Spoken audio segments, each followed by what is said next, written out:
د هنر کلیک چینل درنو مینوالو تاسو سره یو تازه خبر شریکوم چې د پیښور په یکدوت علاقه کې یو داسې واقعه مخې ته راغلې ده چې که تاسو هم ترې خبر شئ نو یقینا چې ډېر زیات به خفه شئ چې یوه پیغله جینۍ خپل رور یعنې خپل ناسکه رور په ډزو باندې وژلې ده او ویل کېږي چې دا یې ځکه وژلې ده چې دغه خور یې د کور نه څه موده مخکې تښتېدلې وه چې بیا یې د ورور هر وخت دا فکر کولو چې ما ته خو مې د خور داسې غم جوړ کړی دی یا داسې پیغور یې راته پیدا کړی چې دا به ټول عمر زه د ده پیغور نه خلاصېږم. نو په دې وجه باندې د په خپله دغه مېرنۍ خور باندې ډزې کړي دي چې د ډزو دپاره یو موقع موندلې وه او په هغې باندې ډزې کړي دي. بیا د دې نه پس د دې جینۍ پلار هم دا خبره پټه کړې وه. پولیسو خپل تفتیش شروع کړی و خو پلار به یې هم څه نه ویل او دوی به همدغه خبره کوله چې زموږ خور چا وژلې ده. خو چې کله پولیسو د دوی د کورنۍ کسان راونیول یعنې د دوی پلار یې راونیو نو پلار یې په خپلو خبرو کې همدا وویل چې بالکل زما زوی دا کار کړی دی. ما د دې د وجې نه دا خبره پټه کړې وه چې ما ویل هسې نه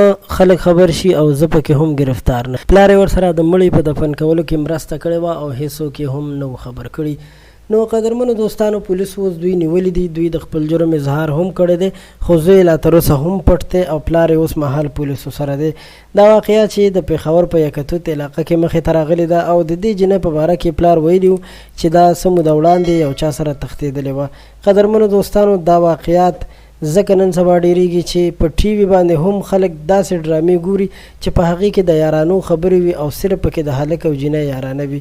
نو د همدې د وجې نه هغې نه به څوک څه سبق واخلي. ورسره نن سبا په بازارونو کې هم هلکان جینکۍ چې کله مخامخ کېږي نو یو بل ته موبایل نمبر یې ورکوي او د دغه نمبرو په ذریعه باندې چې کله دوی رابطه جوړوي نو بیا هلک او جینۍ د کور نه تښتي. په کار ده چې په خپلو بچو نظر وساتل شي ځکه چې هلکان او جینکۍ دومره نه پوهېږي. مشرانو ته په کار دی چې هغوی ته ښه لاره وښیي.